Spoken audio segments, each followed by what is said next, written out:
Hello friends, it's Lisa and welcome to a very exciting vlog. I'm going to be vlogging reading Chain of Thorns by Cassandra Clare and I'm so excited. I'm so stressed, but I'm so excited.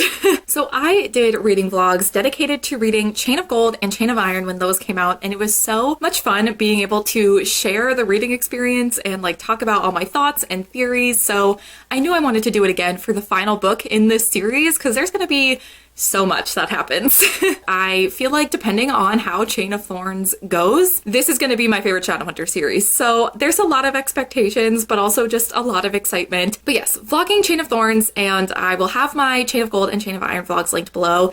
I also realized that in those vlogs, I wore this exact sweater at various points in both of those vlogs, so it only seemed right that I start the vlog wearing this exact sweater. But as you can see, there's something missing. I'm not holding the book, which is problematic if I want to read this book in this vlog. However, my copy has arrived. It's just in our mailbox and my mom has the mailbox key. So she will bring that to me later on today and I'm so excited to get started. But before we get to the unboxing and start reading the book, I wanted to have an opportunity to talk about some theories or just some things that I think we'll see in this book. But before we get into all of that, if you're watching this video and you have yet to read Chain of Thorns or this series as a whole, or really any of the Shadowhunter books, I would advise you click out now. This is going to be a spoiler-filled vlog. I'm going to have to scream about what happens in this book. There's no possible way to avoid it. So yes, if you don't want to be spoiled for anything, click out now, come back later once you've read the book and we can discuss then. But now we can get into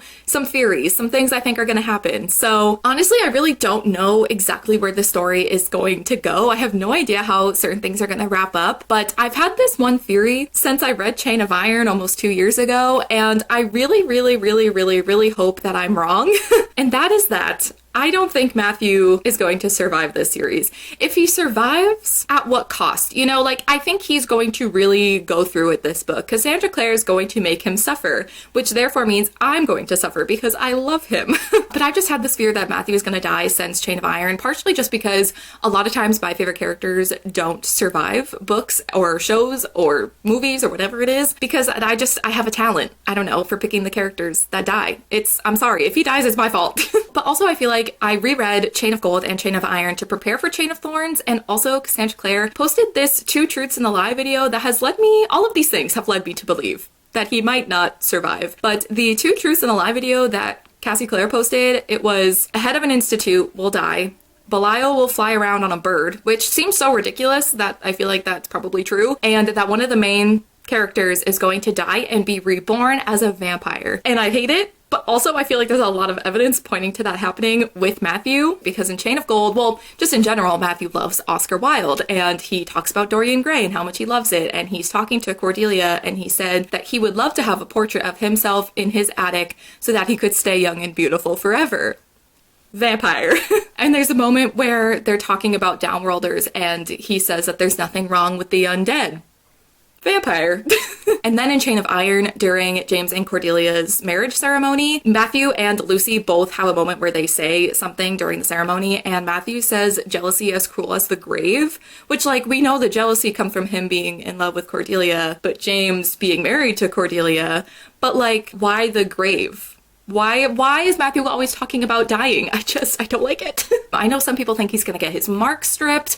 I just feel like he's gonna suffer. Something bad is going to happen. He's also compared to Cordelia's dad quite a bit, and as we know, Cordelia's dad is killed in Chain of Iron, so it's like, does Matthew have the same fate? It's not only like I don't want him to die for that reason, more so than just like it would break my heart, because I also just don't think that would be like a good message to put out there, that if you're someone that's struggling with something, that's like the outcome for these characters. It just, I don't know. I feel like to have 2 characters go through that and die, it just wouldn't be great. But we'll find out. We'll find out what happens to him. But I'm nervous, especially because Therese sent me a text. She knows I haven't started the book yet. She knows I don't have it, but she has. And she sends me this text saying, yeah, Lisa, you're not gonna survive this book. What does that mean? What is gonna happen? I'm so stressed. But other than my stress for Matthew, that's like my main concern. Then we have also like the Lucy and Jesse storyline, like Jesse just like got revived at the end of Chain of Iron, and then Lucy passed out, so like, what's going on there? I feel like that storyline, and just like Lucy and Jessie as characters in general, I feel like often aren't talked about as much as some of the other characters and some of the other storylines, but I'm so invested in them and what's gonna happen to them. I also just love Lucy so much. So I'm very stressed about that. I really want it to work out because I love them. I think they're so precious, and it's just like, it's just so stressful that he's a ghost, but now he's alive, but now Lucy's in trouble, so like, what's going on there? Don't know. But some things I think we may see. I think we may see Elias and all of the other like characters who were murdered in Chain of Iron. We might see their funerals. I also wonder if we're going to see Cordelia's mom give birth, but those are kind of the only things I'm like, maybe we'll see that. I think there's also like, I thought I saw somewhere that there's a short story of Cordelia and Lucy's parabatai ceremony, so like, they become parabatai, right? I feel like I saw that somewhere. So at least there's that, because I've been also kind of convinced this whole series that they're not going to end up being parabatai just because there's so many things that keep getting in their way. But I would love for that to happen and for us to see that happening. But honestly, I don't really know what else is going to happen. There's just so much like unresolved things, not even just like with the relationships, like what's going to happen with James and Cordelia and Matthew. Are Jessie and Lucy gonna be happy together? Are Anna and Ariadne gonna get together? Are Thomas and Alistair gonna stay together? Like, are Christopher and Grace gonna end up getting together? Like, there's so many things within just the relationships, never mind the stuff with like Tatiana and Belial and Grace, and now like Cordelia is being influenced by Lilith, and whenever she raises her weapon, it's going to be controlled by Lilith. Like, I feel like there's gotta be a scene at some point in this book where Cordelia does something because Lilith wants her to, and she's not able to fight back. Like, I just feel like there's gotta be something that happens with that. All these characters are just in so many fragile states of physically and also like mentally. Like, they're just not doing well. So I don't know what's gonna happen. I'm stressed. But hopefully I will be getting my copy in my hands soon. Also, I feel like right now I'm in ignorant bliss because right now Matthew is alive and happy. Like, everyone's alive and happy, and I don't wanna, well, are they happy? I don't know, but they're alive. So like, I feel like I'm in my last moments of knowing that all of these characters are alive, and I feel like I should enjoy that while I can. But anyway, I will check in once I get my book. We can unbox it together and we can start reading, and I will obviously update you on all of my thoughts. And I'm stressed. Well, hello friends. I'm gonna be honest, forgot to unbox it on camera because I got too excited, but she's here. She's thick. I'm concerned, but she's here in my hands, finally. So I'm going to be starting this as soon as possible. Deep breaths, everybody. It's gonna be fine. Everything's gonna be fine. Matthew, he'll be fine.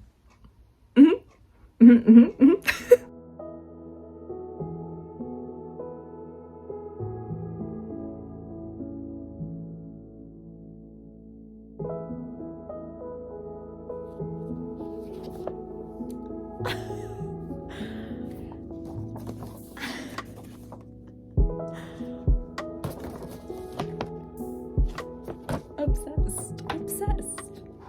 Okay, it begins. Also, if you can hear music, my mother is blasting Dave Matthews Band. But Cordelia and Matthew are in Paris. This book picks up right where Chain of Iron leaves off. Cordelia goes, and if this trip to Paris might not be her salvation, she could at least make sure it was his. Thinking of Matthew. I want to cry. Okay, I thought I would share a bit of an update with Chain of Thorns because I'm now up to chapter 12, page 212, and I don't really feel like I've updated much, and I feel like that's because like there's a lot that's kind of already happened with the characters, but this definitely isn't a very like plot heavy book, and also like the whole series is kind of like that. I feel like if you are someone that's not a super character driven reader, or if you just don't connect with the characters in the series, I don't know if you'll vibe with it, because the plot, like so far what we know is that Belial and Tatiana and Lilith are doing something, we don't know what, but they're out there, and that's all we know so far. And the chapter that I just read was like all of the characters coming together, which first of all made me so happy, even though like right now there's a lot of drama between a lot of the characters, which we'll talk about in a moment, but seeing all of the characters like come together, all of the Merry Thieves and Cordelia and Lucy and Jessie and Anna and Ariadne and Alistair, like all of them together, it just makes me so happy. But they're like having this meeting about like things aren't good, don't know what's going on, so like they're kind of making a plan of where to start, but honestly plot wise not a whole lot's going on. Relationship character wise there's a lot going on. So Cordelia and Matthew not only were in Paris, but got caught making out by James.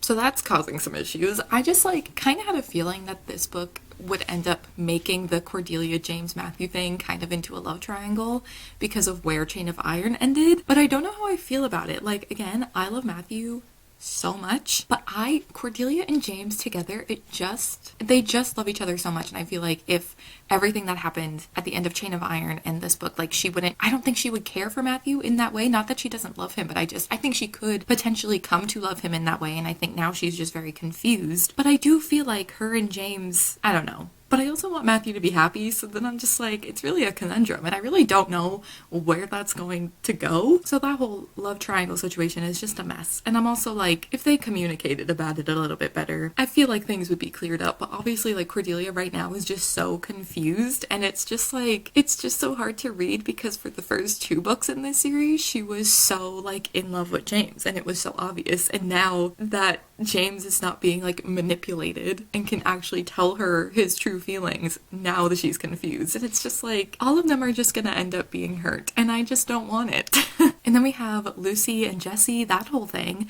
I wasn't anticipating like Will and Magnus and James to catch up with them so early on in the book. I thought that would be like something that was happening kind of throughout the whole book, which I actually think I prefer. I think it would have been kind of weird to see Lucy and Jesse so separate from everyone else the whole book. I'm glad that that's not happening, but it did happen a lot earlier than I anticipated, and I don't know, something about that whole situation just seems so suspicious. There's no way Lucy and Jesse can just both be happy. Like, it's just, when Cassandra Clare makes her characters happy, it's suspicious. I just feel like Jesse, like, coming back to life, Lucy waking up, like, all of that just seems like it happened too easy. And also, like, Thomas and Alistair, like, I love them so much. Any scene that we get with them is so good, and I feel like they're not getting as much page time as I would like. But I love them, and I love seeing them, even though they're not really doing what I want them to do. But, I just love them. So yeah, I don't know. I feel like all of the relationship stuff right now is just, that's what's taking up the forefront, and I feel like I've heard that it's taking a while to get into the actual plot for this book. I have seen a lot of mixed reviews on this book, so that's also another reason why I'm like really nervous to continue on. I've seen some 3 stars, I've seen some 4 stars, which obviously those are not bad ratings, but from people who give almost every other Cassandra Clare book 5 stars, that's just like, it's concerning, you know? I'm just concerned. I'm concerned that I'm not going to love the way this wraps up. But as far as if I'm enjoying it, I mean, yes, I love these characters so much. The only thing is, like, so many of these characters are so unhappy and sad right now, so it's like, it's hard for me to feel enjoyment when they're not happy. But I love these characters so much, and I just want them to be happy. That's all I want. I don't know. There's also art that I've only seen one of them so far, and it was the one of Matthew and Cordelia kissing. So like, what a way to start the artwork in this book. But I can see that there's a lot of pages towards the middle and the end of the book that I think have artwork, so I'm excited to get farther into the books to see more of the artwork, but also like, I don't want to know what's gonna happen. Like, I just feel so in denial, and I'm like, I'm continuing on reading even though I don't really want to, because I am scared. I'm nervous. Like I said, I've been seeing some not great reviews, which I'm trying not to look because I feel like it's interfering with my enjoyment of this book. I feel like I'm just scared to pick it up and just like looking for things to find issue with at this point, because I'm just like, other people aren't liking it, so I'm just like waiting for something to happen that I'm gonna be disappointed by. But I just feel like I need to just stay in my own lane, not go on Twitter and see spoilers, not go on Goodreads and see reviews, and just read the book and enjoy it myself. So we'll see how it continues. So far, I'm liking it as much as I can, like a book that's upsetting me as much as this is, and torturing its characters. But yeah, I just wanted to film a bit of an update. I'm sure I will film some more when I actually have like more thoughts other than I'm stressed, because I feel like that's how all of these vlogs have started out. It's just me talking about how stressed I am. All right, don't pay attention to the fact that I'm laying down. It's fine. I'm just a sleepy girl. But Cordelia right now, I'm at the beginning of chapter 13. Taylor Swift, hello. But I'm at the beginning of chapter 13, and Cordelia right now is like reading through the books that Christopher gave her, all about like paladins and all of that. And first of all, Christopher, best boy. I love him so much, and every scene that he's been in this book so far, there haven't been many, but the ones we've got, so good. I love him. But she's reading through one of the books, and it says that she found an account of a paladin who had stabbed his friend due to a case of mistaken identity but was then able to magically heal him with his paladin's blade. So I wonder if that's gonna happen with Cordelia. Like, is someone gonna be hurt? Is it gonna be Matthew? My immediate thought always goes to like, is Matthew going to be hurt? But like, is that going to be something that comes up later? I don't know. I'm interested to see if that's like, if that ends up meaning anything for Cordelia, if that's something that she has to do with Cortana at some point. Okay, I don't know what chapter I'm on. 14. And Christopher and Thomas are discussing the issue of Matthew, James, and Cordelia. And Christopher goes, I wonder, do you think Matthew really loves Cordelia? And Thomas goes, I think for him, Cordelia is a sort of absolution. If she loved him, he imagines it would fix everything broken in his life. I wonder if Thomas is right. Does Matthew really love Cordelia? Or does he love like the idea of being with her and everything being okay and all of his problems being fixed? Also, I will say at this point, as much as I love these characters, do not get me wrong, I love just reading about them, seeing them go about their day, reading about their problems, because like, I do love them, so I really don't mind. However, I'm on page 264 and there's still nothing happening. And listen, again, love the characters, so I'm not mad. But also, I do feel like I'm like, okay, we need to introduce, I think, something. Like, something needs to happen. But I also feel like right now, I'm very much stuck on people not loving this book as much as the first two. I just feel like I'm overthinking why people aren't enjoying it. And right now, like, I'm still enjoying it as much as, again, I can be enjoying a book where people are so sad. But I don't know, I feel like right now I'm like, I want something to happen just to be like, oh, okay, like something exciting's happening, get me back into the story, and then we can go back to the angsty relationship stuff. I think it's just been so much of that the past, like, I mean, basically 200 pages. All right, friends, it's a new day. We're gonna go back into Chain of Thorns. Like I said last night, I took a bit of a break after I finished that chapter because I was just getting so in my head about how other people have been feeling about this book. And like, the thing is, there's been people who have been giving it 5 stars, so I don't know why I'm so stressed. I think it's because like friends and like people I trust have been giving it like 4 or 3 stars, but it's now a new day.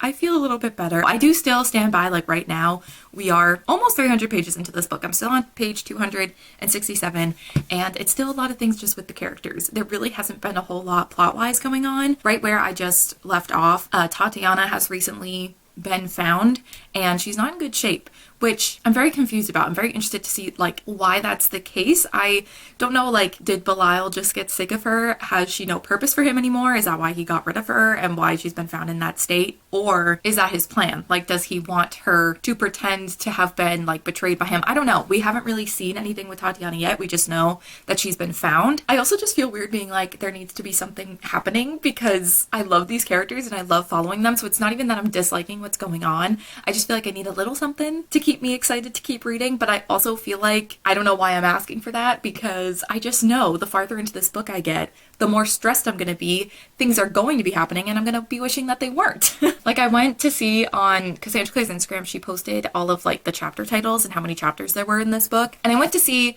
just how far I was into the book because I haven't been flipping through at all. I don't want to accidentally spoil myself. I don't want to see any of the art before I get there. And I just remembered, you know, that there's a chapter called The Remorseful Day, and that's followed by the intermission, which is called Grief. So like, do I want to get to that point? Do I want things to be happening? I don't think so. I think I should just be enjoying the fact that right now the biggest problems are the characters and their relationships and the drama with that. I'm scared. I'm fearing for Matthew so much. I know I've been saying it since Chain of Iron. I said it at the beginning of this vlog that I thought Matthew was gonna die, but like, even though I've been thinking it and theorizing that that's going to happen, I don't think it's really like sunk in that that could actually happen. Also, the next post after Cassandra Clare posted the like chapter titles and everything, the next post is a quote from this book, and it says, "She was the wielder of Cortana, and she was not here to mourn. She was here to avenge." So what what does that mean? I don't know. I think I just need to keep reading and find out, but I also don't want to find out, especially because right now, oh, you hold on, let me get rid of the notifications. Right now, my lock screen is art of Cordelia and Matthew. And I'm like, do I change this so that if something bad happens to Matthew, I'm not going to cry every time I look at my phone? But I also feel like changing it is manifesting that something bad is going to happen to him. So I'm going to leave it, but potentially I'm setting myself up to just cry every time I look at my phone.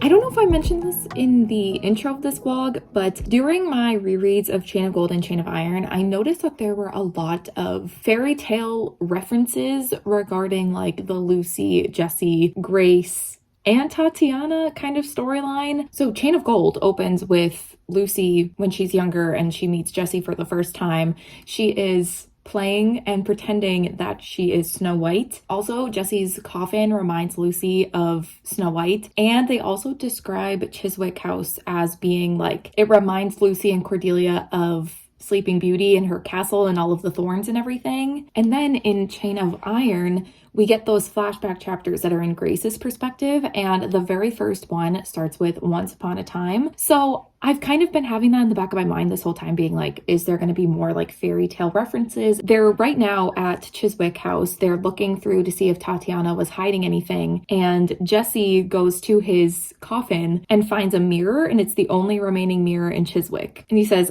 and I believe I know where else we should be searching. And I'm just wondering if like that mirror is going to have significance. And is it like the mirror in Snow White, you know, mirror, mirror on the wall. In Chain of Iron as well, we see Grace communicate with Tatiana through a mirror. So I wonder if this mirror is going to be anything of significance. She hid it in the coffin that Jessie was in. You would think it probably has some significance, right? Also, something else that I didn't talk about because I'm trying to ignore it because it made me sad was Cordelia and Lucy had a bit of a fight, had a bit of an argument. The Gorleys are fighting and I'm not happy about it. I went into this book wondering if these two were actually ever going to become parabatai, because I just feel like there's always so much getting in the way of that. And I don't know, we just haven't really seen them like train for it or anything. Obviously there's been a lot going on, but I was just wondering if that was actually going to happen. And the two of them had a bit of an argument about it. And I think there was a bit of misunderstanding, of course, some miscommunication in classic Cassandra Clare fashion.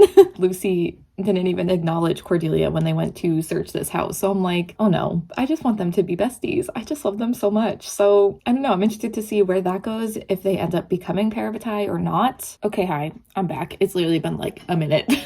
But I wanted to update because there is this weird thing that's been happening throughout this whole book where they keep saying they rise or they wake. There's been this weird thing of like, what's waking? What does it mean? Belial's saying it, like Lilith said it to Cordelia. She was like, I've heard the whispers. I've heard that they're waking or whatever it is. They're rising. When Cordelia and Matthew were in Paris and Madame Dorothea was there, which is the medium that, or the medium, I guess would be the word, warlock person. She was the one who lived next to Clary and Jocelyn in City of Bones. So that was a fun little fact that they just threw in there. But when Cordelia and Matthew were there in Paris and Madame Dorothea was like talking to Cordelia, but was talking like it was her dad talking to her, and he said something about like them rising. Anyway, that's been a thing that's been going on this whole book. But then the demon that they're like fighting right now says to Cordelia, they rise. Soon they will be invincible. No seraph blade will harm them. So like, is Belial creating an army of like demons that can't be killed with a seraph blade? Like what is going on? Like, what's rising? Is it demons? Is it like what does it mean? I don't know. We have the first tears. Pain and suffering. Basically, Cordelia found Matthew and saw that he was trying to stop drinking, and he just completely stopped. It had been like, I think he said like 12 hours or something since his last drink, and he was really like struggling. And all of the merry thieves have shown up at Matthew's apartment to like help him through this, and Matthew's dog was locked in Matthew's bedroom because he was sad. He could tell that something was wrong with Matthew, and James lets him out because he wants to help him. And Oscar, his dog, goes over to Matthew and just lays down next to him. And James goes, see, he feels better already. Not the dog. So for that reason alone, Matthew has to be okay, because Matthew's dog will not be okay if something happens to Matthew. And that, I can't, that's a whole other level of pain that I didn't even think about. So, yep, okay. The dog really got me. I turned the page. Is that a joke?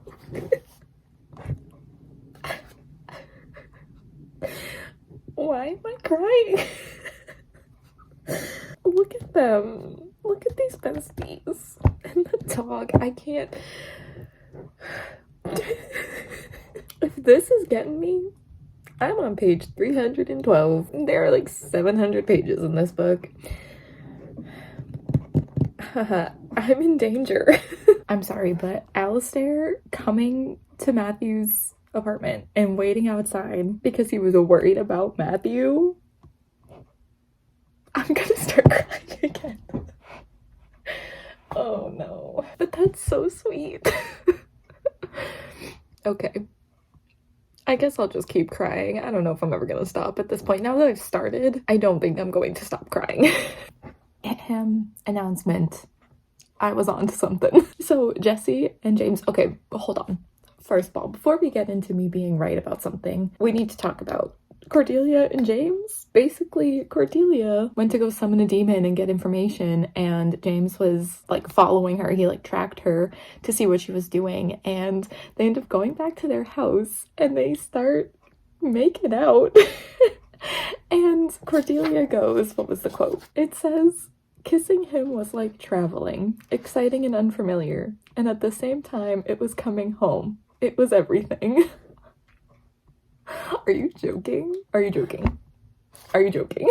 Anyway, why I turned on the camera, but we needed to talk about Cordelia and James first. Basically, James and Jesse right now are talking about Tatiana's like papers and diary and everything. The mirror that they found was how she was like contacting Belial all this time, and he wanted her to get rid of it. She didn't, and Jessie was saying that she liked to watch Belial without his knowledge, and James goes, like the wicked queen in Snow White. Did I not just say? Also, something else before I continue on reading. We're starting to see a perspective that is of a mundane who has the site and works at the Cornwall Institute. I think her name's Letty. And the Cornwall Institute is where Tatiana right now is being held. She's being held in the sanctuary there. And Letty has kind of been tasked with like bringing her food and just like checking on her throughout the day. The fact that we're seeing things happen at this institute is making me think of the two truths and a lie thing that Cassandra Clare talked about. The Belial will fly around on a bird, a head of an institute will die, one of the main characters is going to die and be reborn as vampires. So what I'm wondering is if the head of the institute, of the Cornwall Institute, which I think is Pangborn, I'm wondering if Tatiana and maybe Letty will like team up, or like just maybe Tatiana will try and escape and he'll like, I'm wondering if that's gonna happen with him, you know? I'm wondering if that's maybe one of the truths. Maybe the reborn as a vampire thing won't happen. I'm so scared.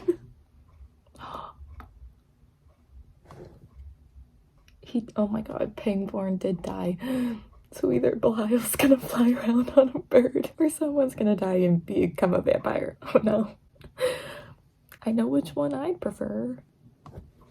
No. No. He's using demons that have to possess people to come into their full power. And Letty just, I think, got possessed.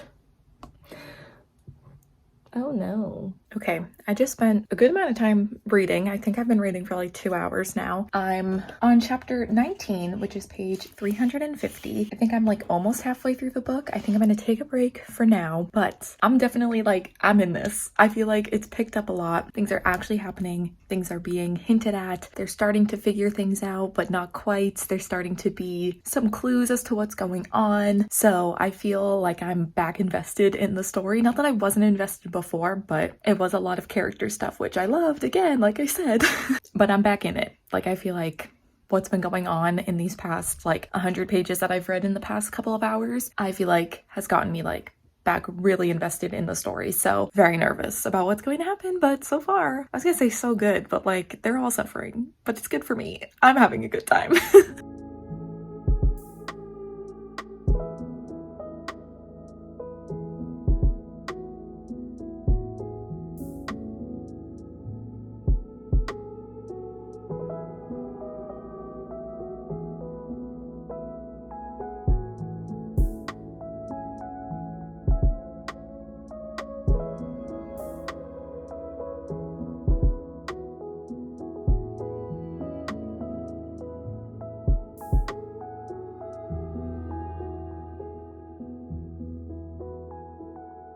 I started chapter 19 this morning. I'm now on page 360. I read 10 pages, but I'm hoping that today I can do a good amount of reading. I know that like a part of me, even though I have like 400 pages left, I know that I could probably finish this today, but emotionally, can I do it? I don't know, because I imagine I'm going to get to chapter 26, the remorseful day, today, and the intermission grief thing, whatever that's about. I'm sure I'm going to reach that at some point today, and depending on how that goes, I might need to stop, I might need to continue on. I'm just gonna see how I handle that, whatever that is, emotionally. Right now, they're all like getting ready to go to the Institute's Christmas party, which I feel like something's gonna go down here. But I read the scene where Christopher goes to visit Grace in the Silent City, and he brings her champagne because he's like, the Christmas party's tonight, you can't attend, so I thought I would try and bring it to you, and soon you'll be able to start attending parties again. And he's just like, Christopher is just the softest baby boy, and I love him so much. I think he deserves the world. So I really hope for his sake, and his sake only, that Grace is really like genuine for how she feels about him, and that if that ends up being something, if the two of them end up together, that it's good for him, because that's what he deserves. He's just too good. He's too precious. And Grace, I feel like I haven't really talked much about her in this vlog. I find it very like interesting that she has gone to the Silent Brothers. She kind of turned herself in and explained everything that her and her mother have been doing, and I think that that's a step in the right direction for her. I don't know, if there's ever going to be a chance for me and also some of the other characters to forgive her for what she did, but I do think it's good that she has kind of provided all this information on what her and Tatiana were doing and is trying her best in her way to make amends for what happened. I don't know if Grace is going to get a redemption arc, but I think it's good that she's doing that, and I think it's a step in the right direction. For Christopher and Christopher only, like I said. I just want Grace to be okay for Christopher's sake. And like she said to Christopher that she owed one person an apology, and it was Cordelia. And I found that so like surprising that she has like realized like she owed Cordelia an apology for everything she did to James, because it really messed with Cordelia and James's relationship. So yeah, I'm just interested to see what else happens with Grace, not only with like Tatiana and all of that, but also to see what happens with Christopher, and also like maybe there's going to be a scene of her apologizing to Cordelia. Like, I really don't know what's gonna happen with her, and so I'm interested to see where that goes. I'm gonna keep reading. Like I said, I'm gonna try my best to read a lot today. I'm terrified. I'm so scared for what's gonna happen. Also, Andrew texted me and Therese being like, don't think about Dear Reader and compare it to Matthew. Dear Reader being by Taylor Swift, of course. Who else would I be talking about? I hate it. I hate it so much because it works so well and it hurts me. The necklace. I want to cry. Excuse me. James runs into Esme Hardcastle. Am I supposed to know who this is? I don't think so. But she says that she's working on a family tree and asks if him and Cordelia are planning on having children. And he says that family tree is going to be very inaccurate if this is the way you're going about things. And she said, not at all. You'll see. First of all, what does that mean? What, I don't know. But also, I wonder if that's supposed to be like a reference to the family tree that's in the inside of the dust jacket from Clockwork Princess, because when this series started, Cassandra Clare said not to trust that family tree. It's not guaranteed to be accurate with this series, so that we don't know like what is going to happen and who's going to end up together and everything. So I'm like, I wonder if that's kind of in reference to that family tree, and Cassandra Clare being like, that's not accurate. Is that the family tree that this Esme person is making? But also like, what does this mean? I don't know. Something's about to happen with Cordelia and Matthew, and I'm scared. Oh no. Oh no. Oh no. Oh no. Oh no. There was love, but not passion. Oh. Oh no. Oh no. Oh no. Oh no. Oh my god. Is Matthew gonna be upset? You ought to have someone's whole heart, but I do not have a whole heart to give you. Oh no.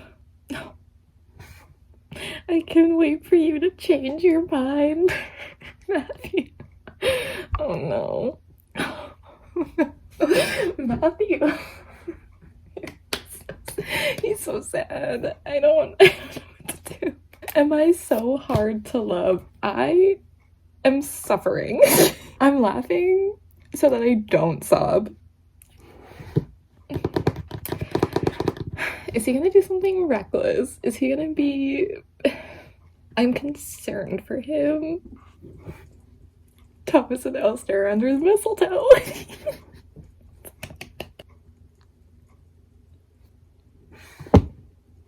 Not a scream.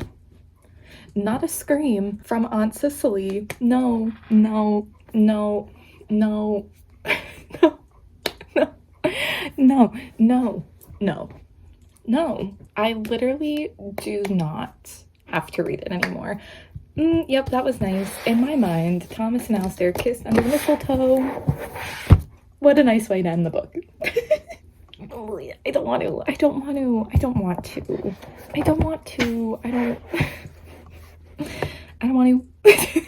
Are we just gonna get all their perspectives of them hearing a scream and then no explanation? Also, I knew the Lucy Jessie thing was too easy. It turns out that when Lucy like resurrected Jessie and used that power, it kind of like connected her to Belial and like strengthened that connection. And now whenever her and Jessie touch, it like connects her to Belial again if he can see what's going on. Like, I'm not really sure, but it's not good. I knew it was suspicious. No one in Cassandra Clare's books can be happy for more than 2 pages. It's just not possible. I knew that whole thing was suspicious because it was too easy.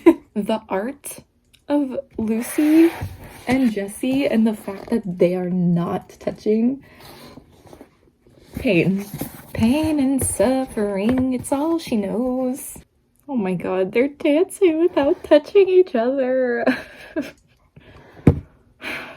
Just another perspective of hearing a scream, but no context. It's fine, everything's fine. Okay, lads. I knew Cordelia could be trusted. I think we're gonna get what's happening in her perspective. Oh, but I'm scared. What if I just don't read? Not Tatiana. What is she doing here? The child? How did she get Alexander? What is going on? If something happens to this literal child, Cassandra Clare, I will be on your doorstep. Not really. That's a joke. But also, not Tatiana exposing that Tessa is Belial's daughter. Yeah, Charlotte, it's so true. It has never been a secret that Tessa Gray is a warlock, and any warlock must have a demon parent, but neither has it been a secret or a question that she is equally a shadowhunter. Those issues were debated and resolved years ago. Oh my god, this woman, I cannot, Tatiana, you better get what's coming to you. No.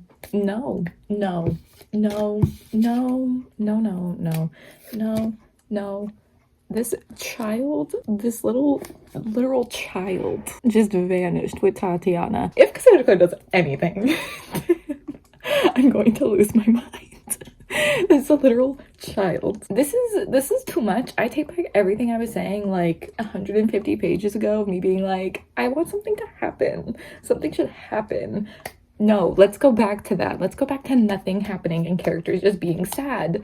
That I can deal with. Lucy is talking to Jessie about what just happened with Tatiana, and she says it wasn't her. She doesn't know why she felt it so strongly, only that she did. It was never her in Cornwall. It was a distraction. She knew about the party. She planned this. So my theory that Tatiana being captured was not like she wasn't discarded by Belial, but it was a part of the plan. I mean, I wasn't 100% sure if I was right on that, but I didn't really understand like why Belial would help her escape from being with all the Iron Sisters just to discard her like a week later. It just didn't make sense. So Well, shoot, this child better be okay. That's all I'm saying. All right, so Tatiana tried putting a rune on Alexander, the literal 3-year-old, which isn't good. You're not supposed to do that, and he was in pain, so I hope that he's okay. We haven't, like, seen him yet afterwards, but I'm assuming that he'll be okay. But then they got Tatiana, and she didn't, like, put up a fight. She just, like, surrendered herself to James, so, like, I wonder if she knows that Grace is in the Silent City and is trying to get there to contact Grace, maybe? I'm unsure of what her plan is here. I'm not quite sure why she gave herself up so easily, but I'm sure we'll find out. Why am I crying? Basically, Cordelia and Lucy had that fight about being parapetae and everything, and they haven't really been talking to each other after Tatiana was captured, and they're like talking about it in the Institute. Lucy was worried about what was going to happen now that everyone knew about Belial being Tessa's dad. Basically, and that he is now like James and Lucy's grandfather. That was something that they hid from everyone, and now they know. She's worried they're gonna turn on him, and like, or like the just like shadowhunters in general are gonna turn on their family. And like Cordelia like reassured her that it was gonna be fine, and Lucy was just kind of like, thanks. And the way it was described was that she was like thanking us like a stranger, basically. And Cordelia is leaving the Institute right now, and Lucy came running after her, and it said she hurtled down the steps and flung herself into Cordelia's arms. I love besties. Listen, I don't know how interesting this vlog is with me just sitting in the same spot, just reading this book and updating every time something happens, but Matthew and Alistair, like, are they becoming besties? They've had like one interaction where they didn't argue, and I'm like, wow, we love best friends. But Thomas was worried about Matthew after this meeting where people are like doubting Will and Tessa because Tessa's connection to Belial and how he is her father, really. Matthew left that meeting. Thomas was concerned. Alistair went with Thomas, and like Alistair knows kind of how to help in those situations because of his father, and the fact that he is helping is just so like, it's so sweet. But also, like, the fact that Alistair's, like, him spreading those rumors about Matthew's parents that led Matthew to get that potion at the shadow market that then led to Charlotte losing her baby, which then led to Matthew being this way, like, so Alistair, not obviously intentionally, but, like, he's kind of a part of the problem as to why Matthew did what he did and why he's struggling so much. But now Alistair's like the one helping him in a way, and that just makes me so happy. I just want them to be friends. I just want Thomas and Alistair to be happy. Grace told Cordelia about the bracelet. I'm scared about what's gonna happen. Like, her and James are gonna meet up at their house. Is something good actually going to happen? I don't know. I don't trust it. Stop. The art.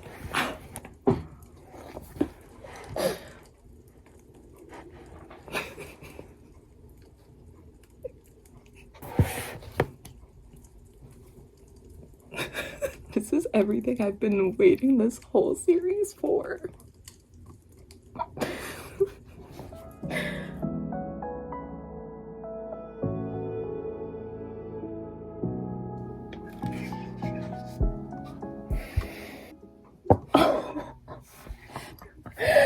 Oh no. What happened?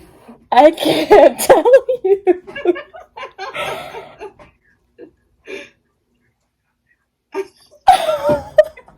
Oh my god. Oh no. No. Rejected. Denied. No. No.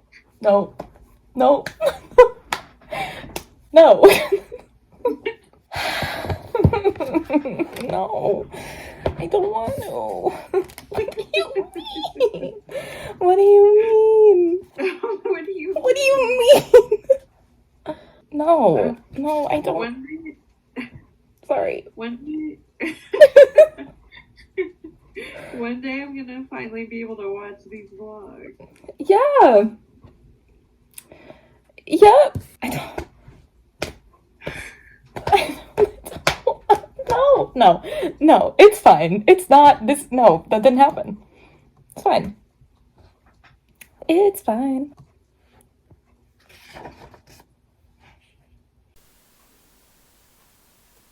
Well, hi. I guess we gotta talk about what I read last night, because I haven't been able to talk about it yet. Got to chapter 26, got to the remorseful day and intermission grief. I'm not feeling good. I don't even know where to start. Okay, so obviously throughout this whole vlog and like at the beginning of the vlog, I was very panicked about Matthew. And listen, I still have 200 pages left of this book. I'm still nervous for everyone, and there's still time for bad things to happen to people.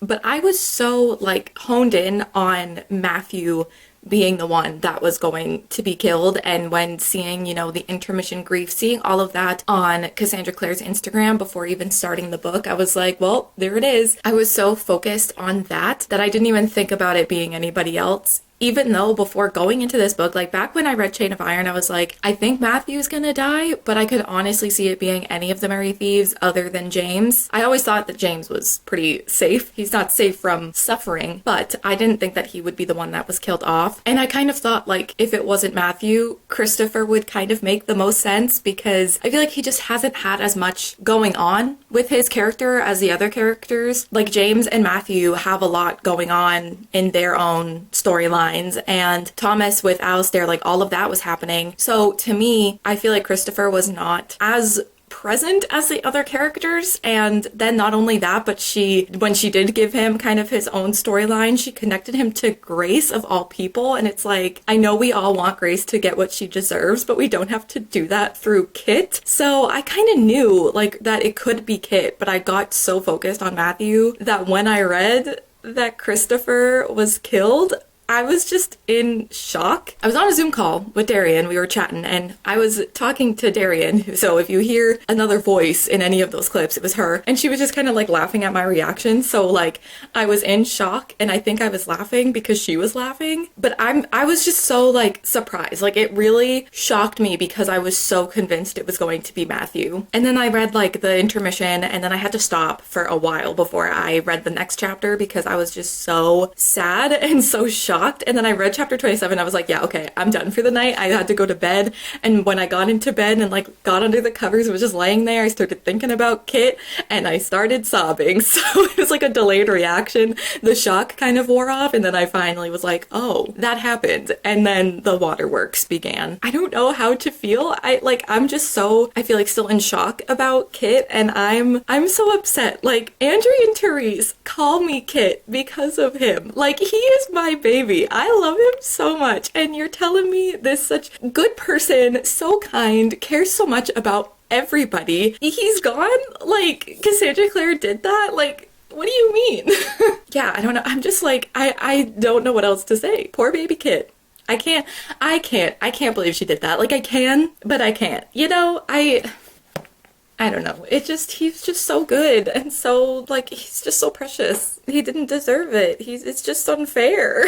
I don't know. I don't know what to think anymore. I think I just need to finish the book and see where it goes. I literally, yesterday morning, when I was reading the part where Kit went to visit Grace in the Silent City and he brought her champagne to bring the Christmas party to her, I was having this whole, like, thought in my head about how he's so underrated and people don't talk about him enough compared to the other Merry Thieves. He is like so underrated. I feel like everyone talks about all the other ones, like, as they should, because I love James, Matthew, and Thomas as well. I love them all so much. I just feel like Chris doesn't get the same attention and love. And now this. Okay. I guess I gotta go finish this now. But I'm feeling very sad about it. Okay, so right now, Cordelia and Lucy are being girl bosses, as they always are. They've kind of captured Lilith and are trying to negotiate, like, you bring us to Edom, and I will kill Belial and get you Edom back, and you just need to get us there and get us to our friends. And so they're making this deal. And just like the way that they're describing where James and Matthew are and where they were kind of describing it when we were with James and Matthew, I'm pretty sure it's the same place, like around the same place that Clary and all of them in the Mortal Instruments were when they went there in City of Heavenly Fire, because they describe like it's the city that had once been Alicante in the other world. So that's what Clary and all of them see in City of Heavenly Fire. So it's kind of cool that it's the same spot that they're seeing and that we're seeing these characters at. Also, I don't even think I talked about the fact that James and Matthew are literally in Edom right now. Like, I'm still spiraling about Kit, that's really all I can focus on. But yeah, they're there. Matthew's not doing well, so concerned about that.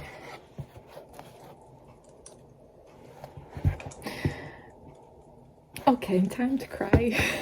So Cordelia and Lucy are talking about Esme Hardcastle, who is the one that was making that family tree. Lucy was saying, I haven't felt this trapped since Esme Hardcastle tried to find out how many children I intend to have with Jesse. She also went on to say, Esme thinks she knows exactly who's going to marry who and who is going to die when.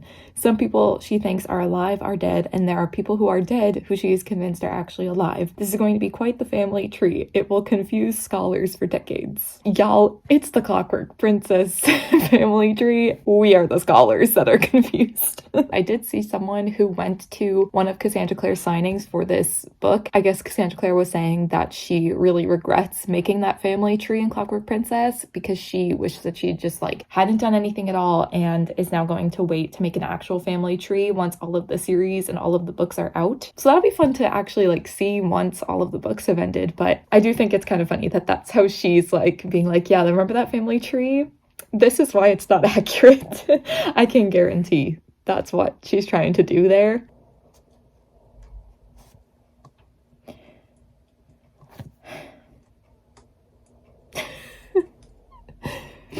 What do you mean Christopher came back to help Grace? I want to cry. This book is stupid.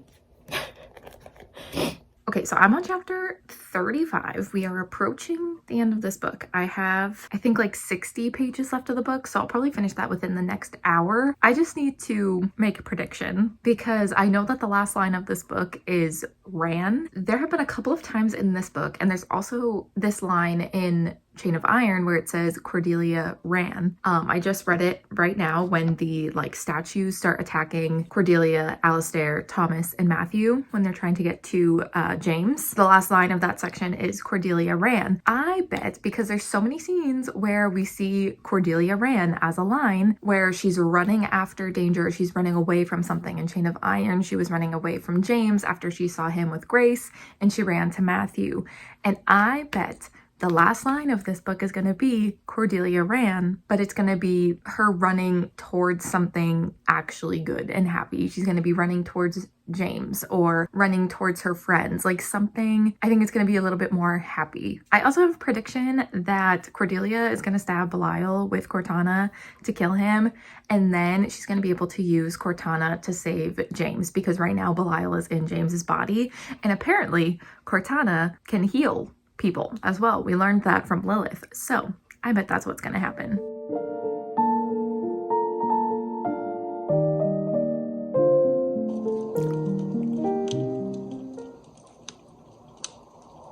No, he's going to be fine. He's going to be fine. He's going to be fine. Not James putting Cortana through his heart. How are you gonna fix that, buddy? This battle's literally happening, and Jesse's over here thinking about Oscar and how he's at the Institute because they wanted to keep him safe. And if something bad happens to all of them, who's gonna take care of Oscar?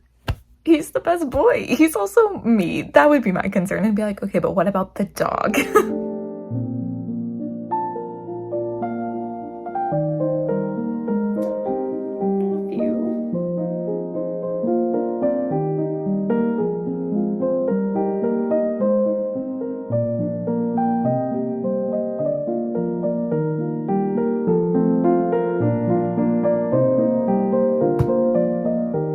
Powers. The beautiful Cordelia and secret Princess Lucy defeat the wicked powers of darkness. The wicked powers. Every time they mention Christopher, I start to cry.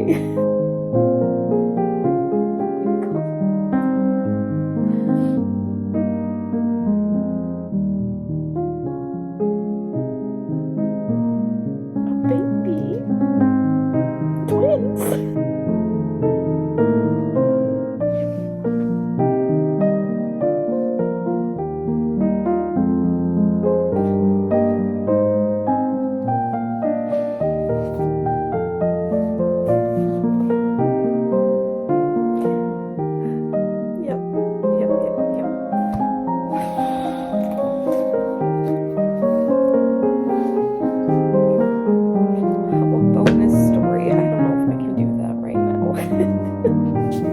It's time to finally discuss Chain of Thorns. I finished this like 5 days ago. I really just wanted to let myself sit with my thoughts and figure out how I was feeling about it. I do feel like immediately after finishing this book, I was feeling very scatterbrained and very conflicted. A part of me was like, do I just give it 5 stars even though I had problems? And then there was another part of me that was like really angry about the problems that I had with it. So I really just did not know where I was falling and how I felt about it. So I just needed some time. A part of me still just wants to give it 5 stars because I think I've given like every Cassandra Clare conclusion 5 stars, but the only one that I think is actually deserving of that 5 stars is Clockwork Princess. Clockwork Princess is her best conclusion. I stand by it. This is kind of on par with her other conclusions for me. I want to give it a 5 stars regardless of my problems, but it's more realistically maybe like a 4 or 4.5. I still haven't really figured out my rating. I put it through the Copile rating system and got a rating, and I figured we could do that again after I talk through my thoughts, and maybe that will help me figure out my rating. I think part of it too is like this is the conclusion to a series that I absolutely love, and the first 2 books in this series are actually perfection in my opinion. I think they are some of her best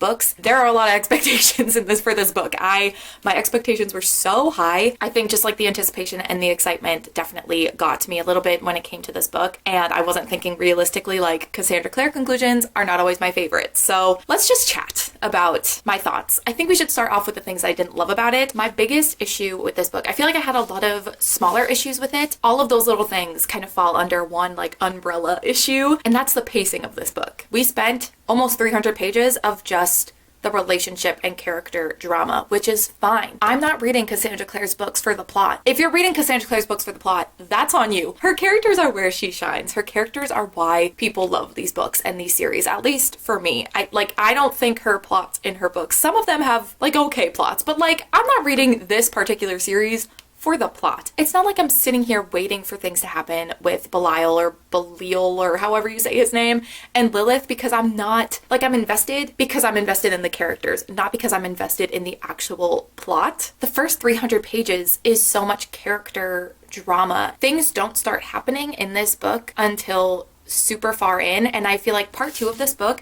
doesn't actually start until like page like 500 something, and this book is like 700 pages, and it just felt like the ending and the way everything wrapped up was so fast. And kind of with that, I feel like there were things in the first half of this book that were given page time that shouldn't have been given, or they shouldn't have been given as much page time as they were, and we should have had more time spent on certain scenes in the end. So the James, Cordelia, and Matthew love triangle, it just went on for too long. All the drama and stuff at first, you know, there's gonna be miscommunication. Again, Cassandra Clare doesn't write a book without miscommunication. It's gonna happen. I'm expecting it, especially where this love triangle was kind of being set up in Chain of Iron. Like, I was ready for there to be miscommunication. I didn't go into it expecting for them to communicate and have it all figured out within the first 10 pages, because that just was not gonna happen. But the James, Cordelia, and Matthew love triangle was dragged on for so long. None of them communicated about anything. Anytime James tried to talk to Cordelia, Cordelia would just walk away, and I understand it to a point. I understand that Cordelia was feeling very like vulnerable, like she was very emotional. She had kind of was feeling like she had lost so much, which she has, and she felt like she was being lied to and things were being hidden from her for so long, and she was just like not in a good state of mind. So I understand her like even entertaining the idea of being with Matthew and then having this trouble figuring out what she really wanted. But like just in general, I feel like that whole thing went on for way too long, especially because we are all sitting here knowing James and Cordelia are gonna get together. There was no doubt in my mind that it was going to be James and Cordelia. There was no other option. The two of them were gonna get together, and that was it. I think Cordelia loves Matthew and cares for him very deeply, and I totally understand that. I think she loves him in a certain way, but I don't think it's in the romantic way, and I understand her getting confused by it. And so I'm just sitting here like, obviously she's gonna end up with James, we just need to get to that point. And like, again, the drama in some of it was fun for a minute, like when Cordelia and Matthew return to like the hotel that they're staying at in Paris, and like James just like clicks on the light and he's like, huh? What's going on, besties? And he like catches them making out. Like, as much as it pained me, I also was living for the drama, but I just think it went on too long. And because of that, I feel like did not give scenes and moments and things time at the end of the book. I feel like I wish we had spent that page time that we spent with James and Cordelia and Matthew just being like, I don't know, like just big question marks. Some of that time could have been towards scenes and things that we should have seen instead. The biggest thing for me is Kit and his death. Kit's death, I feel like, did not get the appropriate amount of attention and discussion surrounding it. I feel like we had that moment right after he dies in the sanctuary. All the characters are surrounding him. Painful. I don't want to think about it because it hurts too much. Beyond that, we see Thomas be like, he like thinks about Christopher and he has these moments of like where he's like mourning him. And then we also see Anna, the scene where she goes to Ari's bedroom and they start kissing and Ari's like, something is wrong, and she looks at Anna and sees that she is crying. Like, there were those little scenes, but I just feel like we did not spend enough time reflecting on that, discussing that, seeing characters mourn him. I understand that there was a lot going on with the villains in this book and them trying to figure out what was happening. Like James and Matthew, right after Kit dies, they get taken to eat him. So it's like, oh shoot, like there's a lot of problems here. But I just feel like there was not enough attention given to Kit and him dying. We didn't get a funeral. We didn't get them saying the, oh shoot, you think I would know what it is by now? I've read it so many times, the Ake Adve Veil or whatever that is. Whatever the saying is, the hail and farewell thing that they say. We got none of that. None of it. We should have seen that. We should have seen Cicely and Gabriel at least like acknowledge the fact that their child died. Like, I care about Cicely and Gabriel because of their characters being in the Infernal Devices. I care about the parents because I'm already invested in them from that series. And like, they just lost a child and we're not gonna see them react or reflect on it like at all. We didn't need to see necessarily their reactions to them finding out, but just like something about it. We deserved so much more with Kit's death and like getting that acknowledgement. I feel like Kit deserved better. Some other things I think we should have seen: Matthew telling Charlotte and Henry about what happened when he went to the Shadow Market and how all of that has happened. We should have seen that scene because that is why Matthew's character is the way that he is throughout the whole series. That is like so integral to his character. That is what this series for him has been like leading up to, and we don't get that scene. And I don't know, I think it would have been nice to see it and see Matthew get that like reassurance from his parents that he is not a terrible person because of that and he should not be living with that guilt, and just him like having that moment to like finally have that weight lifted off of his shoulders. Like, I just feel like we should have seen it. And like, I think James went with Matthew to tell his parents what was going on, and like, it could have been from James's perspective. We could have seen James like see Matthew telling his parents, see them kind of reconcile this issue, and James being like, all right, this is a family situation, I'm gonna step out. Like, it didn't need to be like pages upon pages. I just want it a little bit. I also wish we had seen James telling Will and Tessa about the bracelet. I'm sorry, we got gypped out of seeing Will react to that. Like, it could have been a similar thing. Like, with Matthew telling his parents, we could have just seen like James told his parents what happened with the bracelet and told them blah blah blah, and then we see their reactions. I feel like we should have seen that as well. I'm glad we saw like some reactions to James telling people about the bracelet. Like, we saw him telling all of his friends about Grace and this bracelet, and we see their reactions. But like, I wanted to see Will and Tessa's reactions. Also, this one I'm not like as mad that we didn't see, but like kind of wish we had seen it, was when James and Cordelia give each other their like marriage runes for real. They get married and they never did that because obviously there was so much going on and they didn't actually think that they loved each other.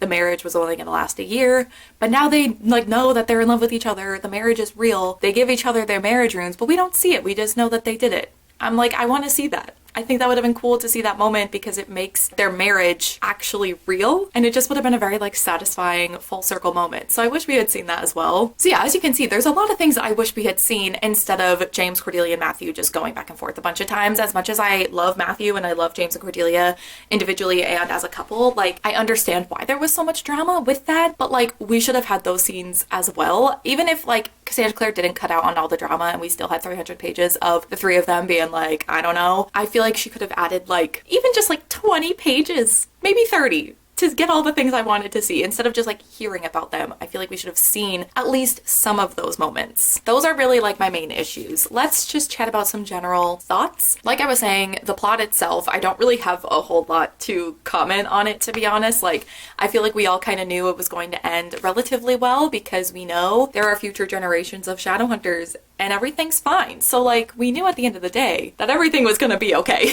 I found the way all of that stuff wrapped up, like, it was satisfying, but it just wasn't what I'm here for. I will say some of the like parallels to the other like Shadowhunter series was really cool, and I'm excited to like, I'm currently rereading the Dark Artifices right now for the Shadowhunters read along, and I'm really excited to keep going with that and see even more parallels to the series because I feel like there's a lot of things that I forget from that series. But obviously one of the biggest things is we see Malcolm find out about Annabelle in this series, and at the end of this book we see how angry he is about that, and how like Lucy is no longer able to help him, and how like his hatred for all Blackthorns is like established within the end of this book. I do think the Malcolm thing, like, it was cool to see it established in this series, but I'm glad it wasn't given any more page time than it was, because even what we did see, I was kind of like, okay, like, we know Malcolm ends up trying to resurrect Annabelle. Like, we know what happens. So it's like, I'm glad we didn't spend even more time on it than we did, because it's like, we know where it goes. So it was just a little like repetitive, I guess, but it was still cool to see it established in this series. And also, like I was saying throughout the vlog, like seeing these characters go to Edom and see like the parallels to City of Heavenly Fire. I think that there could be even so many more that I didn't pick up on, which is why I'm excited to be like rereading the series and seeing all of the parallels that I definitely missed. Also, another thing, Madame Dorothea shows up in this book, which is so cool to see that she was kind of a legit like warlock and had these like magical abilities, because that's the whole thing in City of Bones, is like, is she a real medium or not? So I thought that that was kind of a cool nod to City of Bones and like the original series. And even though it had some parallels to the other series, I also like that this took things that she has done before but also made them different. As much as the love triangle thing was kind of frustrating, she did it in a way that was different than like the Infernal Devices, because obviously this series really a lot like mirrors the Infernal Devices series, and I'm glad that she didn't take this in the direction that she took like the Tessa, Will, and Jem love triangle. I don't think it would have worked in that way, so I'm glad she didn't do that. Some of the theories we had about like Matthew dying, or Matthew being reborn as a vampire, or being stuck in Fairy, or like something happening where he would die or he would just live for a lot longer than these characters, I think that would have been too similar to what happened to Jem. So I'm glad she didn't do it in that way as well, because I think it would have just been too similar. But yeah, some more like positive things. I think the way that I like was thinking of the positive things about the series just kind of naturally went like character by character, because obviously like the positives to this series are the characters. I kind of separated my thoughts by like couples slash characters. So first I have James and Cordelia. Obviously, I'm so happy that they got together. I am obsessed with them. They have solidified themselves. I don't know if they're my favorite couple in the Shadowhunter world, but they're like top 3 for sure. So I was trying to think of like who are my favorite couples. And obviously like Will, Tessa, and Jem, I'm counting all 3 of them as one because they're all in love with each other. You can't convince me otherwise. And then Kit and Ty from TDA. And soon to be the Wicked Powers. Don't even get me started on that. But like James and Cordelia, I think might be next. I absolutely love them, and even though like the love triangle thing and it being dragged on and the miscommunication was annoying, them getting together was so satisfying. That whole scene, oh my god, so good. Grace telling Cordelia about the bracelet, Cordelia being like, oh, and her running to their house, and them like kind of realizing that they both had these feelings for each other this whole time, and like Cordelia finally understanding what was happening, and then James shooting the lock on the door because the door wouldn't open, or he just like shoots the doorknob. So good. Everything about that whole scene was perfection, and so it almost makes up for how annoyed I was kind of like having that love triangle thing drag on for so long, because that was worth it. And also like finally finding out what the globe necklace had or what it did. I remember thinking when I was reading Chain of Iron being like, he says briefly that like something happens with the necklace, but he would like show her later, he would tell her what it does later, and I'm like, I wonder if we're gonna find out what happens with the necklace. I'm sure we will, and we did, and it's like this really beautiful, I think, is it a poem? But basically like what he wrote and put into the globe necklace like proved that James loved Cordelia this whole time, and like the fact that he was able to write that while under the influence of Grace's bracelet, like their love is just so powerful. I just love them, and I'm so happy that they ended up together. Obviously we knew that that was gonna happen, but it was just like really satisfying when it finally did happen, especially after reading about them like going back and forth for 2.5 books. Like it was so like satisfying finally being like, okay, they are in love. They both know it. This is great. Like it was so good. I also want to talk about Thomas and Alistair. I liked them as a couple this whole series. Like I feel like each book when we got more and more of their like perspectives and seeing them like potentially being a couple, I got more and more invested in them. But this book, they overthrew my other like favorite couple from the series, like James and Cordelia #1. But I used to really love Lucy and Jesse, but like Thomas and Alistair, they are everything. Because there were a lot of scenes with them, I feel like in the beginning as well, where it was a lot of back and forth of them being like, I love you, but like we can't be together, but like we love each other, but we can't be together. A lot of back and forth like that. It was, again, really satisfying to see them finally be together and accept each other and accept the love that they have for one another. Like the scene in the carriage and also in like the hospital or like the infirmary, like it was just so good.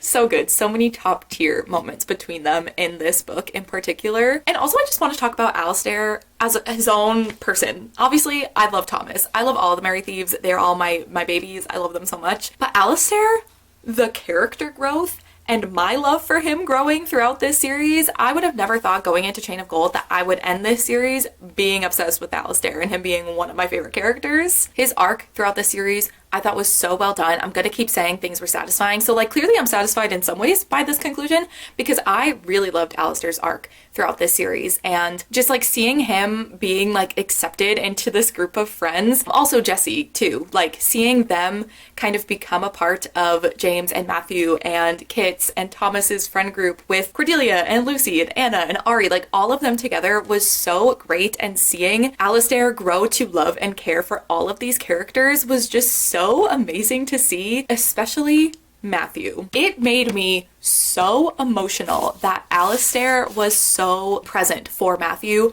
through his recovery with his addiction, because the reason Matthew kind of gets into this situation in the first place is because of these rumors that were about Charlotte and Gideon that were being spread, and that is why he goes to the shadow market and everything. And Alistair, like, he didn't start the rumors, but he helped spread them. Matthew hating Alistair because of that, to then Alistair being the one that's helping him like through his recovery. Obviously all of his friends were there. I'm still not over that scene where all of the Merry Thieves are in Matthew's apartment and Oscar Wilde, the dog, is there, and that whole thing. If there is a print of the art that was from that chapter and from that scene, I need it. But like Alistair waiting outside of Matthew's apartment to just make sure that he's okay, and then when Thomas and Alistair go and follow Matthew to his apartment and Alistair's like, you have so much alcohol here, you need to get rid of it, and Matthew's like, but what about guests? Like, I have guests that want to drink. And Alistair's like, so what? You need to take care of yourself. And he starts like dumping the alcohol out the window. It's like, I just thought that that was such a nice like full circle moment. It was such a nice way to show that Alistair was like really starting to care for not just Thomas, but like all of these characters. And I love him. What a character. What a character arc. Stunning. I just love him so much. I love Alistair. I love Alistair and Thomas. It was just so good. So good. I really did not go into this particular book thinking that they were going to be like the highlight and that Alistair Carstairs was going to be the highlight, but he was. And speaking of Matthew, we know how much I love him. Just like saying his name makes me so happy. I just love him. And he didn't die. Not great though, because it's at the cost of Kit dying, and I don't like that. But I think, like I was saying kind of in the intro of this vlog, that if Matthew was the one to die, I just think that that would have been such an awful message to send. Like the two characters that we see struggling with addiction and with alcohol and drinking, seeing both of them die, yeah, that wouldn't have been great. So I'm really glad that not only he didn't die for my like sanity and for my heart, but also for that reason as well. But also being able to see him go through the process of recovering was so nice to see, because I think that that's what his character deserved. It was such a nice way to kind of close out his character arc here. I think it was also done in a way that was so realistic. He, you know, he takes some stumbles. He doesn't always move forward. It's not like, it's like he decides to stop drinking and everything's fine and he can just stop and now he's completely better. You know, there's a process that he needs to take there. He can't just stop drinking. There's also moments where he takes, you know, a few steps backwards. Like when Cordelia, this scene was really hard to read, but when Cordelia is kind of like, Matthew, like, I love you, but I don't love you in that way. And she kind of like lets him down as gently as she possibly could, but he was just like, oh, like he's already struggling so much, and he's like, oh, this is great. That whole scene, I'm laughing because if I don't laugh, I'll start sobbing. But like him having that moment and that causing him to kind of like relapse and start drinking again, it's like, it's just a realistic, I feel like, recovery journey, but also hopeful, and shows that like you can recover, you can take those steps to help yourself. As much as I was scared that he was going to die, I think she handled that well. Like not killing him obviously was handled well, but like the way she handled his arc and his character I thought was really well done, especially after making him struggle so much stretch through this love triangle that was so stupid. Having that be satisfying was well done. Okay, my camera died and I was on a roll. So sorry for the change in angle and audio, but I'm just gonna film on my phone because I want to keep going and want to keep chatting about it. So next I wanted to talk about Lucy and Jesse. And like I was saying earlier, like Thomas and Alistair kind of dethroned them as like my next favorite couple. As much as I love Lucy and I love Jesse, I feel like their biggest conflict throughout the series was getting Jesse to like come back to life. And he did. At the beginning of this book, he was alive. So like their like main conflict was kind of like over and done with a bit. Obviously there was still a bit of a conflict with the fact that Lucy was, every time she like touched Jesse, it would like cause her to see things that Belial was doing. It was kind of strengthening that connection, so they couldn't really act on anything. He was finally alive. They were finally able to like be together, but then they couldn't actually be together. So it's like, the angst, the drama. Of course, loved it still, but I just wasn't like as invested, I feel like, in them as I had been in the other two books. I will say though, the scene, it's like right at the beginning of the book when Lucy like wakes up and goes and finds Jesse, and she like runs into his arms and is able to like hug him like for the first time because he's now alive and he's not a ghost and he's like a real physical being. That was incredible and so good, and it made me so happy that they were finally able to be together like that. Individually, I love Lucy. Lucy is one of my favorite characters from this series. I feel like this book, like I was saying, like I wasn't as invested in their storyline as I had been in previous books, but Lucy's still like one of my favorite characters. I absolutely love her. But Jesse also in this particular book, I absolutely loved. I loved that because he's now alive, we were able to see him interact with people that weren't just Lucy and Grace. Like I was saying with Alistair, seeing Jesse like become a part of this group of friends and seeing him interact with them was just really nice to see and just made me happy. And he's just like such a good person, and he was like willing to be like, if you need to tell people my real identity to help yourselves, because like eventually at some point like Will and Tessa are being like accused of working with Belial or whatever his name is. But Jesse is like, if you need to tell them who I am in order to save yourselves, do it. I will deal with the consequences. And just like, he's just so good. Like he's just such a good person, and I just loved him. So being able to see him interact with everyone and be like alive was great. And also the whole thing with like Malcolm and Lucy as well, and Lucy like at the end not really having that connection with Belial anymore, and her not being able to command the dead in that way anymore, losing that ability, and Malcolm's disappointment in that, I found really interesting. It definitely kind of sets the tone for how Malcolm feels about Blackthorns. Like at the end of this book, like he looks at Jesse and he's like, wow, you were fine, but now you're not, because now I can't, like this avenue of resurrecting Annabelle isn't going to work anymore. And now he's angry. Seeing his like anger for Blackthorns, really like all Blackthorns, no matter who you are, seeing that be established within this book and kind of at the end of this book was interesting. So yeah, Lucy and Jesse, love them. So happy they got a happy ending. Definitely wasn't as invested in them in this book as I was in the first two, but still love them, still adore them, and so glad that they like got to be together and that like both were alive and well. Next, I want to talk about Kit and Grace. I have some thoughts about them together, but also individually. So together, I was interested to see where that was gonna go. I know I was saying throughout this vlog, like Kit and Grace, if they get together, like what's gonna happen? Like how's that gonna go over with their friends? Well, I guess we'll never know. I honestly went into this book being like, oh, like Grace is gonna start having feelings for Christopher, and that's going to be her motivation to do the right thing and go against Tatiana. But I don't really feel like that was the case. I feel like she, like, James told her to turn herself in, and she did. And she was already sharing everything and telling them all about Tatiana and what was going on before she had seen Christopher again. We had only had that one moment with her and Christopher before in Chain of Iron. So I like that it wasn't like her having feelings for Christopher being her motivation to be a good person. I'm glad that that was kind of already being established, and like Christopher just being the angel baby that he is, he was like go and visit her, and that like it kind of honestly felt like a friendship. I'm sure it could have developed into more, but I feel like for Grace, Christopher was really like the only friend that she had. I kind of thought it was sweet. I'm not gonna lie. Like Grace we'll talk about, but I did find it very cute that I'm not gonna get over this scene when Christopher goes and visits Grace because it's the night of the Christmas party and he's like, you can't go, but like I thought I'd bring it to you, and he like brings the champagne. What a good boy, just like the best boy. And also the scene after Kit dies and he like kind of comes back, not quite as a ghost, but like kind of. And Grace is trying to figure out what needs to change to make the fire messages happen. And he's like, I think you are my unfinished business. Hold on, I need to find the scene because it hurt me. Yeah, she goes, I thought ghosts could only return if they had unfinished business. Are the fire messages yours? And he goes, I think that you are my unfinished business. And then she realizes like it's not the runes, it's not the chemicals either, it's the steles. And he goes, I knew you could do it. And you've invented ever-burning vellum. Splendid work, Grace. I'm so sad. I guess we should just talk about Kit next. I'm not over it. I'm not over it. I'm never gonna be over it. He's literally my namesake. So I'm devastated. So keep that in mind as I continue to talk about his death, because just know that I'm upset about it and I love him. But I do feel like his death, in a way, like it was surprising, but also not, like when I really started to think about it, because I mean, I was definitely like in my head that Matthew was going to die. I was very much focused on that and very much focused on Matthew. I think that it being Christopher makes sense as well, like, which is kind of another reason why his death kind of bothers me, because it feels kind of like an easy, cheap death, because it's like, oh, like, he's the easiest option because he doesn't have as much going on plot-wise. Like, Thomas, James, and Matthew all have way too much going on, and also, like, I was pretty sure James was going to be fine. There was really no doubt in my mind that he was going to stay alive. I didn't think that she would kill Thomas either, because that would mean that Sophie and Gideon have to lose another child. Like, I don't think that she would attack one family in that way. So that leaves Christopher and Matthew. I didn't really think it was going to be any of the other characters. And with Matthew, like, obviously I was panicking about it, but I think with his arc and with his character and what he needed to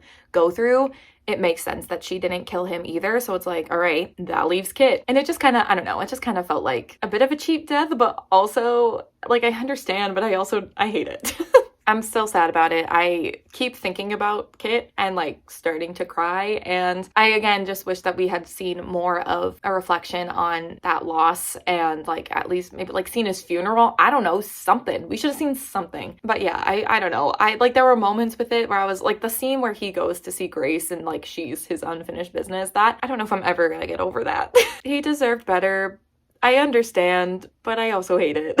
And Grace as well, she had an interesting arc throughout this whole series. It's so interesting, again, going into Chain of Gold, or like finishing Chain of Gold and absolutely despising her. And now I've ended this book and I'm like, well, I think she's a little bit more complex than just like being awful, and my feelings on her are a little bit more than just I hate her.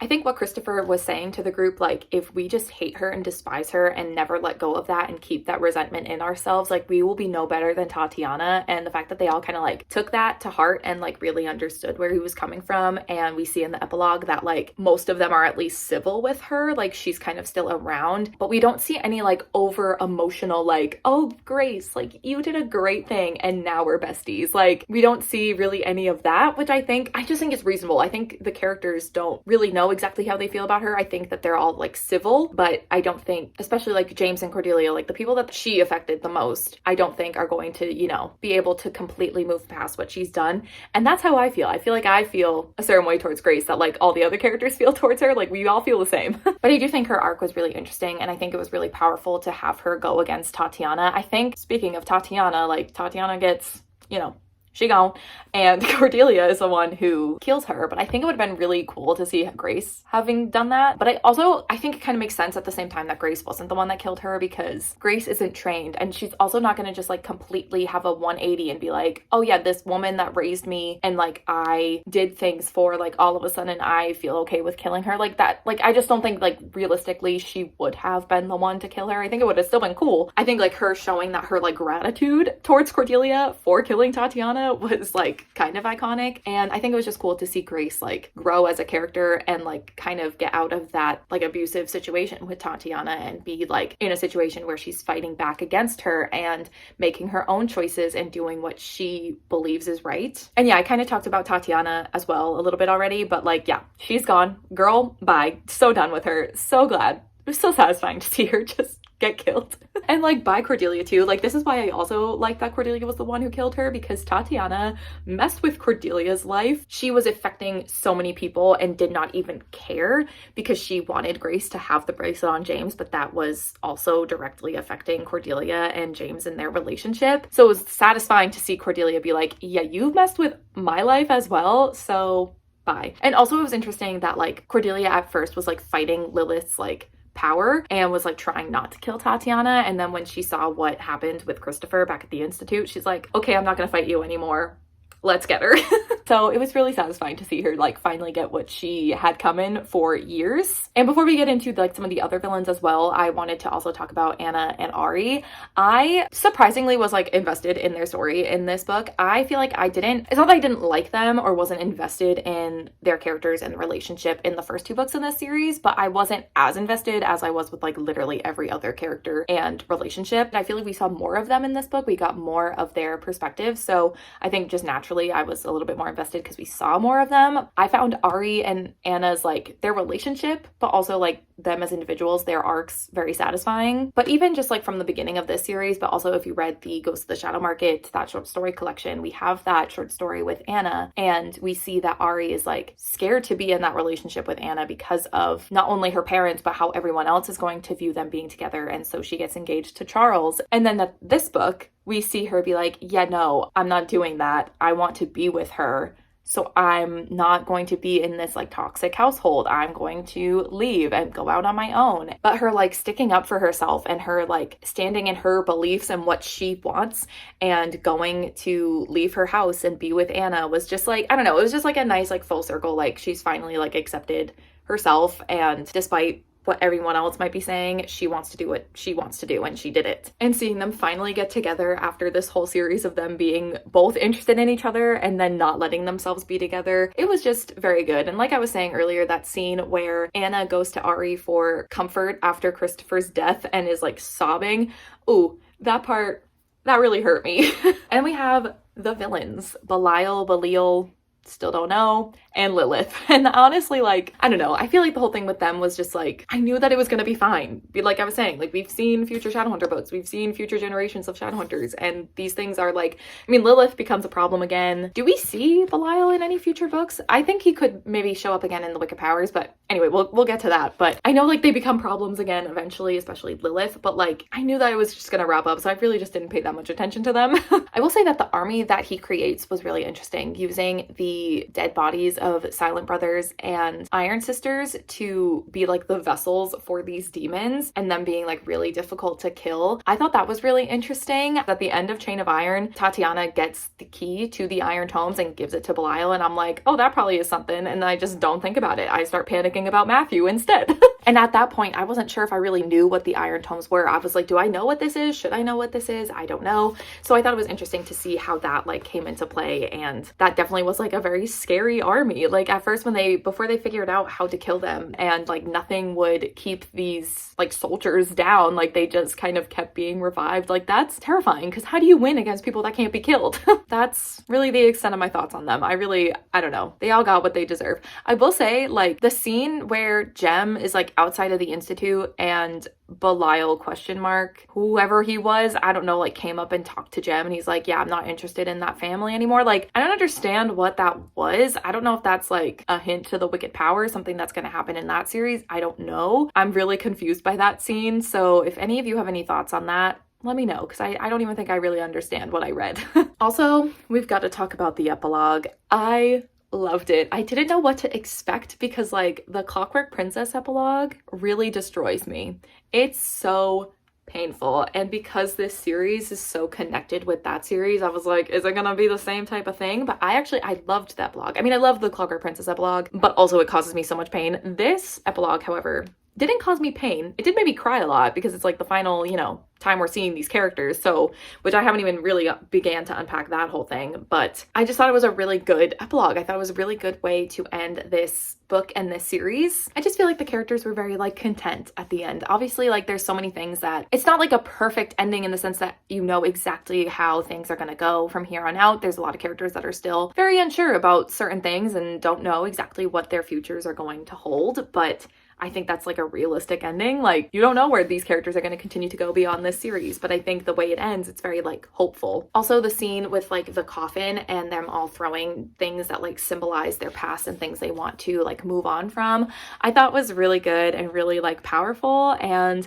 I think that's where I'm getting like the whole thing of like them kind of tolerating and being civil with Grace, but not being like besties with her, because she's at that coffin with them and she throws in the bracelet and she like looks at James and he just like nods his head at her and then she throws it in. And I don't know, I thought that was like a good moment. And also kind of on the note of like it being very hopeful and like not everything being perfectly wrapped up for all of these characters. There are a lot of things I feel like satisfied with, but like, for example, Matthew, he's going traveling. He's getting away from just kind of being around these people for a bit. He's like, I need some space.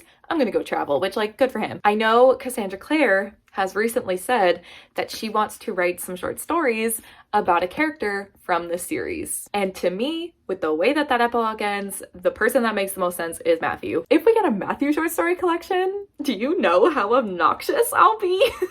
But also I think it would make sense. I think it would be interesting to see his travels. I think it'd be interesting to see the way his recovery is going. We would probably see more moments with characters from this series, which would make me so happy because I'm not ready to let go of them yet. Maybe, wait a minute, if it is him that the short story collection would be about, would we get the scene of him telling his parents about the shadow market thing in that?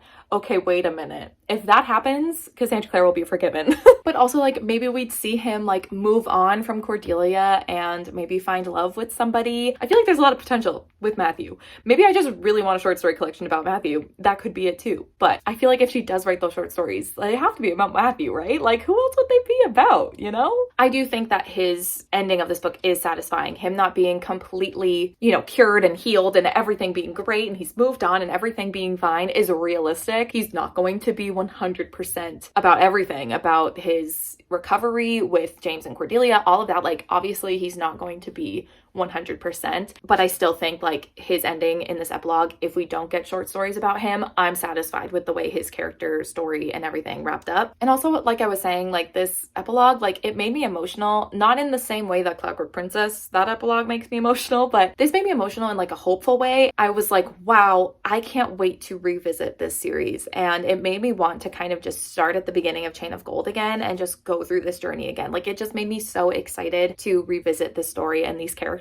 So I'm very happy with the epilogue, how everything wrapped up, how everything ended. I still think like those things that I wish we had seen, Christopher's funeral, James talking to his parents, Matthew talking to his parents, seeing those things in the epilogue, I think would have made it even more satisfying, but I still loved the epilogue and I did find it satisfying in its own way. So yeah, I am sorry that the ending of this vlog, I had a lot of thoughts and a lot of things to say and a lot of things to talk through. But really quickly, I think I already said this at the beginning. It's been so long since I started filming all of this stuff that I don't even remember what I've said.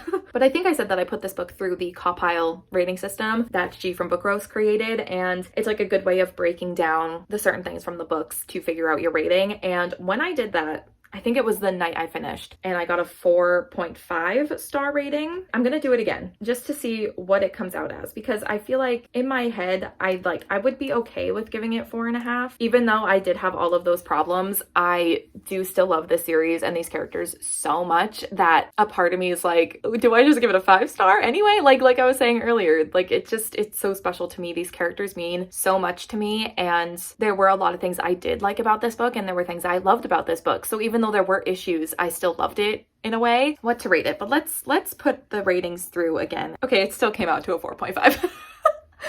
Do I want to lower anything? Do I want to lower the plot? I'll give the plot a 6. Yeah, it's still a 4.5. Okay, I think I have to give this book a 4.5. I honestly thought that when I put this in again, it would come out to a 4. But now the question is, when I give half stars on Goodreads, I round up or round down. So I got to figure out if I want to round up or round down. So I think I'm going to go with a 4.5.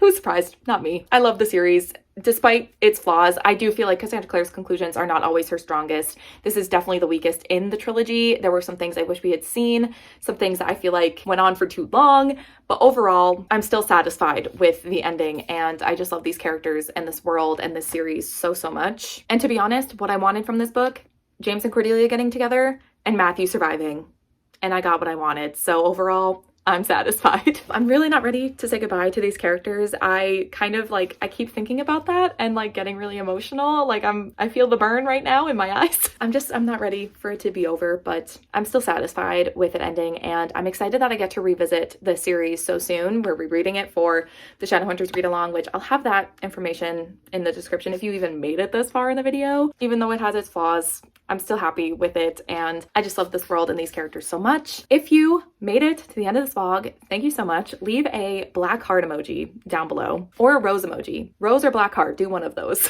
But yeah, that's the end of the Last Hour series.